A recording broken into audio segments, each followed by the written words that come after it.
Assalamualaikum warahmatullahi wabarakatuh. Halo semuanya, perkenalkan nama saya Risma Mutiara dengan NPM 10222-018 dari kelas C122.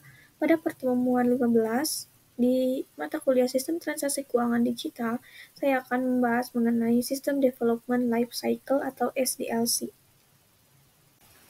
Programmer meminta data keuangan untuk dijadikan dasar dalam pembuatan sistem informasi akuntansi sehingga menghasilkan informasi yang diperlukan oleh pengguna informasi tersebut.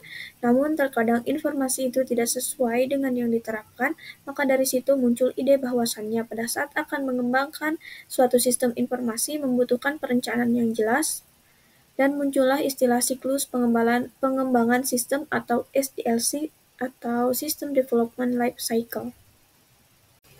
Metode SDLC. SDLC merupakan metode pengembangan sistem informasi yang pertama kali digunakan. Oleh karena itu, SDLC disebut sebagai metode pengembangan sistem tradisional. SDLC juga merupakan alat untuk manajemen proyek yang bisa digunakan untuk merencanakan, memutuskan, dan mengontrol proses pengembangan sistem informasi. Metode SDLC seringkali digunakan untuk memecahkan masalah yang langkah-langkahnya sebagai berikut. Yang pertama, melakukan survei dan menilai kelayakan proyek pengembangan sistem informasi. Yang kedua, mempelajari dan menganalisis sistem informasi yang berjalan. Yang ketiga, menentukan permintaan pemakai sistem informasi. Yang keempat, memilih solusi atau pemecahan masalah yang paling baik. Yang kelima, menentukan perangkat keras dan perangkat lunak komputer. Yang keenam, merancang sistem informasi baru. Dan yang terakhir, membangun sistem informasi baru. Pengembangan sistem informasi. Ada tahapan utama dalam siklus pengembangan sistem antara lain: A. Tahap perencanaan, yaitu studi kelayakan, diagram arus logis, dan lain sebagainya.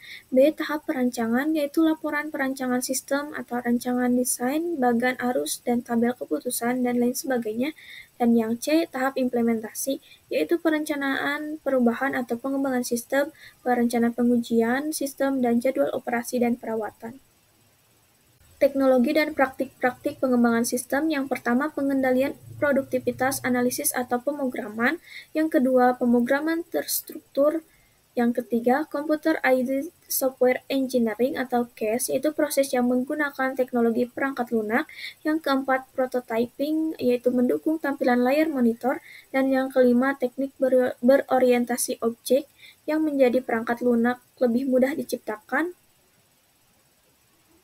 Selanjutnya, keterlibatan auditor dalam pengembangan sistem. Auditor internal harus berpartisipasi dalam pengembangan sistem untuk meyakinkan bahwa audit diperlukan dan lingkup pengendalian dibangun dalam sistem berdasarkan komputer. Berikut perancangan sistem informasi. Di antaranya, yang pertama, evaluasi terhadap alternatif rancangan. Yang kedua, pembuatan spesifikasi rancangan, dokumentasi keluaran dari awal sampai akhir. Dan yang ketiga, pembuatan dan penyampaian rancangan sistem, spesifikasi rancangan, dan disajikan dalam bentuk proposal. Selanjutnya, teknik-teknik perancangan. Di antaranya, perancangan formulir, perancangan database, paket-paket perancangan sistem, pemilihan software dan hardware, implementasi sistem informasi, pengendalian atas sumber daya, dan yang terakhir pemeliharaan dan modifikasi sistem. Berikut metode analisis sistem yang biasa dilakukan adalah sebagai berikut. Yang pertama, analisis problem system atau identifikasi masalah merupakan langkah pertama dalam menganalisis. Yang kedua, analisis kelemahan sistem. Beberapa faktor yang dapat dianalisis adalah keandalan sistem, teknologi yang digunakan, faktor dokumen yang digunakan, laporan-laporan yang dihasilkan. Yang ketiga, analisis performa, mulai dari analisis information, economic, control, efisiensi, dan service. Keempat, analisis studi kelayakan, diantaranya analisis kelayakan teknik, kelayakan sosial, kelayakan hukum, kelayakan operasional, dan kelayakan ekonomi. Dan yang kelima, analisis kebutuhan sistem, diantaranya analisis perangkat keras, analisis kebutuhan perangkat lunak, dan yang terakhir analisis pengguna sistem.